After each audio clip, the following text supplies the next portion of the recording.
আমেরিকার অস্ত্র ব্যবহার করে গাজায় আন্তর্জাতিক মানবাধিকার আইন লঙ্ঘন করে থাকতে পারে ইসরায়েল। শুক্রবার কংগ্রেসে জমা দেয়া স্টেট ডিপার্টমেন্টের এক প্রতিবেদনে এমন তথ্য উঠে এসেছে।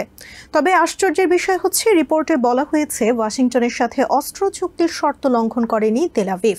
তাই দেশটিতে সমরাস্ত্র সরবরাহ স্থগিত রাখার ক্ষেত্রে কোনো যৌক্তিকতা দেখা যাচ্ছে না। এদিকে এনবিসি নিউজ জানিয়েছে, কয়েক হাজার বোমা সরবরাহের একটি চালান স্থগিত করলেও গোপনে ইসরায়েলে অন্যান্য অস্ত্র এবং সামরিক সরঞ্জাম পাঠাচ্ছে বাইডেন প্রশাসন। গত ৭ই অক্টোবর ইসরায়েলের সীমান্ত নিরাপত্তা বেষ্টনী ভেঙে হামাসের নজিরবিহীন হামলার পর গাজায় আইডিএফের নারকীয় তাণ্ডব নিয়ে আন্তর্জাতিক মানবাধিকার সংস্থাগুলো বলে আসছে, ইসরায়েলি সেনারা যুদ্ধের ক্ষেত্রে শুধু জেনেভা কনভেনশন লঙ্ঘন করছে না, বরং তাদের বর্বরোচিত আচরণ মানবতার ইতিহাসেই বিরল। এমন প্রেক্ষাপটে নানা সমালোচনার মুখে হোয়াইট হাউসের নির্দেশে বেশ লম্বা সময় ধরে স্টেট ডিপার্টমেন্ট একটি প্রতিবেদন তৈরি করেছে। শুক্রবার সেই রিপোর্ট কংগ্রেসে জমা দেওয়া হয়েছে, যাতে বলা হচ্ছে আমেরিকার অস্ত্র ব্যবহার করে গাজায় আন্তর্জাতিক মানবাধিকার আইন লঙ্ঘন করে থাকতে পারে Israel. Defense articles covered under National Security Memorandum 20 have been used. The National Security Memorandum 20-র উপর ভিত্তি করে তৈরি রিপোর্টে কিছুটা সমালোচনা করেই বলা হয়েছে, ইসরায়েলি ডিফেন্স ফোর্সেসের স্থলাভিযানের প্রেক্ষিতে ব্যাপক বেসামরিক প্রাণহানিতে প্রশ্ন ওঠে, আসলেই সেনারা আন্তর্জাতিক মানবাধিকার আইন মেনে চলার ক্ষেত্রে কতটা সচেষ্ট ছিল। অর্থাৎ ইন্টারন্যাশনাল হিউম্যানিটেরিয়ান ল অব্লিগেশনস বা যুদ্ধক্ষেত্রে বেসামরিক ক্ষয়ক্ষতি এড়াতে যেসব বিধিনিষেধ মেনে চলতে হয় সেগুলো কতটা গ্রাহ্য করেছে আইডিএফ তা নিয়ে সন্দেহ পোষণ করা হয়েছে।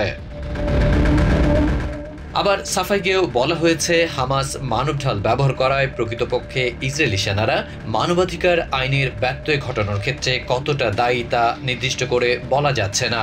অথচ গত বুধবার সিএনএন এর সাথে একান্ত সাক্ষাৎকারে প্রেসিডেন্ট জো বাইডেন স্বীকার করে নিয়েছেন, আমেরিকার সরবরাহ করা অস্ত্র বেসামরিক প্যালেস্টিনিয়ান হত্যায় ব্যবহার করেছে ইসরায়েল। যে কারণে তিনি রাফায় সর্বাত্মক অভিযান নিয়ে সতর্ক করে ইসরায়েলি প্রধানমন্ত্রী বেঞ্জামিন নেতানিয়াহুকে বলেছেন, শুধু বোমার একটি চালান নয়, সম্পূর্ণ অস্ত্র চুক্তিও স্থগিত করা হতে পারে, কারণ নিরীহ মানুষ হত্যায় বোমা ও গোলাবারুদ সরবরাহ করতে পারে না ওয়াশিংটন।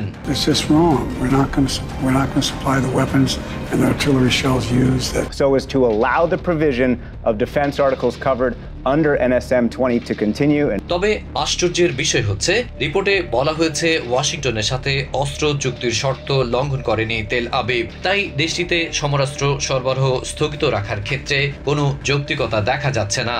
অথচ পেন্টাগন থেকে যখন কোনো মিত্র দেশকে সমরাস্ত্র দেওয়া হয়, তখন কিছু শর্ত বেঁধে দেওয়া হয়। এক্ষেত্রে প্রশ্ন উঠতেই পারে, তবে কি বেসামরিক প্রাণহানি ঠেকাতে কোনো ধরনের বিধিনিষেধ নেই আমেরিকার অস্ত্র বিক্রিতে?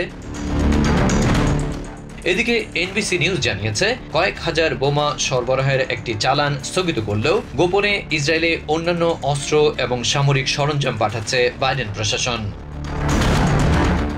Adib Mohammad, TVN 24 news desk.